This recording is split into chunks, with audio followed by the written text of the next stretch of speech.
जय हिंद भारतवासियों।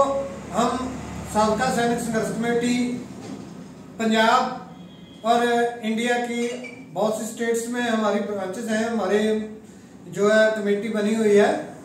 आज हम बात करना चाहते हैं यूक्रेन के विषय पे कि आज सभी जो है सभी देशवासियों का, जहाँ पूरे वर्ल्ड का जो ध्यान है वो यूक्रेन की लड़ाई के ऊपर केंद्रित है। तो हम उसके बारे में बताना चाहते हैं कि यूक्रेन जो एक छोटा सा देश है उसके बारे में और इंडिया के बारे में जो एक बड़ा देश है और काफी देशों का और हमारे देशवासियों का मानना है कि बहुत हमारा देश शक्तिशाली है। तो हम उसी विषय पे बात करते हैं। तो भाइयों, हमें किस पे विश्वास है? हमें अपने देश की सेना के ऊपर विश्वास है कि हमारे देश की सेना जो बहुत मजबूत है, बहुत ताकतवर है। लेकिन शायद आप लोग पूरे देशवासी जो है इस बात से अवगत नहीं हो कि सेना की जो पूरी सेना की आधी फौज है वो हमारे सेना के अफसर के घरों में जो है वो कपड़े धुलाई कर रही है, बूट पॉलिश कर रही है, उनका खाना बना रही है, कुत्ते घुमा रही है, उनकी मैडमों की चड्डियां धो रही है। तो मतलब जो है जो आदमी सेना का काम छोड़ के जिनको 10-10, 15-15 साल, जहां 8-8, 10-10 साल जो है वो हो गए यही काम करते हुए, अगर आज देश को लड़ाई लड़नी पड़ती है किसी भी देश के साथ तो क्या वो लड़ पाएंगे? क्या आप लोग ये सोचते हैं कि वो हमारे दुश्मन के साथ लोहा ले सकते हैं? तो नहीं। हमारा क्लियरली जवाब है नहीं। ऐसा नहीं हो सकता कि जो अफसर के घरों में जो साफ सफाई का काम कर रहे हैं, जो उनके बूट पॉलिश कर रहे हैं, वो लड़ाई नहीं लड़ सकते।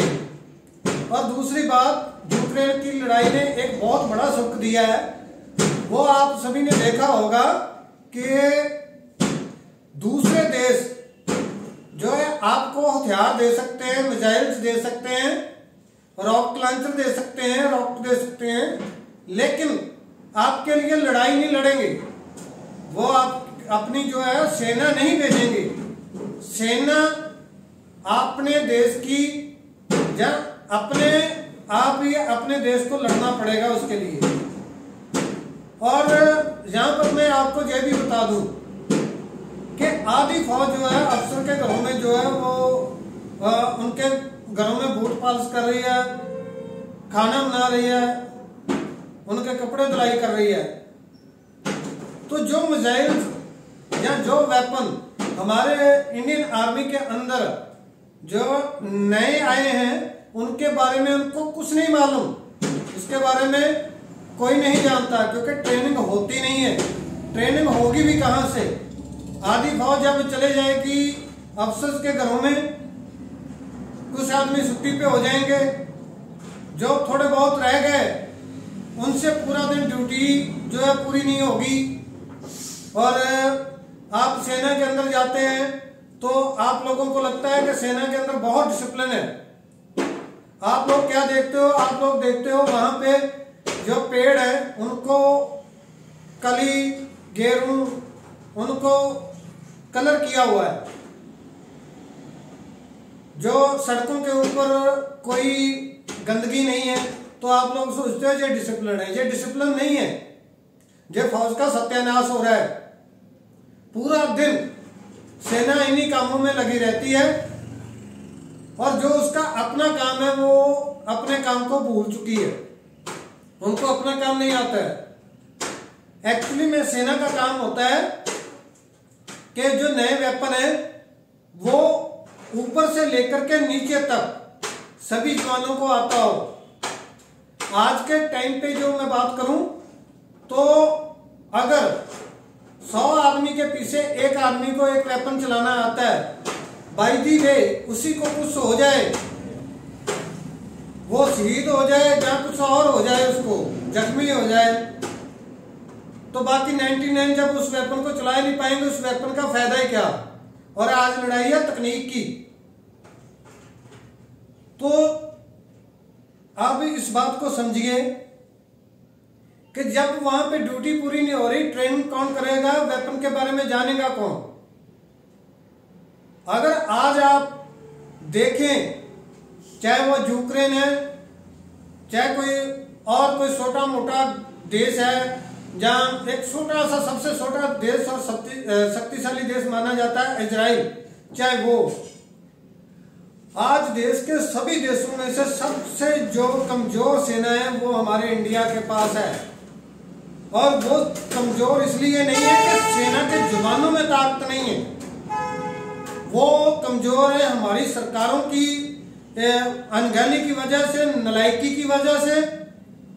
जहां हमारे जो नलायक अफसर जो हैं, जो अपने घरों में अपने बीवियों के लिए जो है घरों में आदमी छोड़े हुए हैं, हेल्पर सिस्टम वगैरह किया हुआ है स्टार्ट,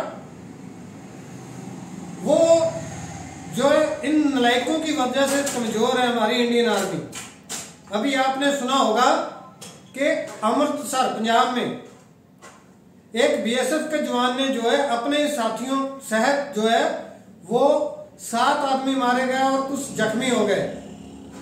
ऐसे ही एक दूसरी स्टेट से भी ऐसे ही हुआ। इसके साथ ही एक दिन के बाद वहां पे उसने अपने साथियों को गोली से उड़ा दिया। क्यों? अगर आज आप देखें तो आज तकरीबन 14-15 दिन हो गए यूक्रेन की लड़ाई लगे हुए। जितने सैनिक उनके लड़ाई के दौरान नहीं मारे गए, उससे ज्यादा हमारे यहाँ पे आत्महत्या कर लेते हैं, या एक दूसरे को शूट कर देते हैं। किस वजह से? वजह नलायकी अफसर और सरकारों की, क्योंकि इनके घरों में बैठे हैं जो, उनको छुट्टी भी मिल जाती है, सब कुछ। जो आदमी ड्यूटी कर रहा है, जो सही ड्यूटी कर रहा है, ना तो उनको छुट्टी मिलती है और उनके ऊपर इतना काम का बोझ है। जहां पे उन्होंने 7-8 घंटे की ड्यूटी करनी होती है, वहां पे उनको 16 घंटे 20 घंटे तक ड्यूटी करनी पड़ रही है। और ट्रेनिंग नाम की कोई चीज नहीं है। नए वेपन खुद नहीं चलेंगे, आपको चलाने पड़ेंगे। सेना चलाएगी तभी कुछ होगा। और आज यूक्रेन की लड़ाई से मैं आपको बता रहा हूं कि ये बात स्पष्ट हो गई है कि दूसरे देश आपकी मदद के लिए वेपन दे सकते हैं, लेकिन अपनी सेना नहीं भेजेंगे।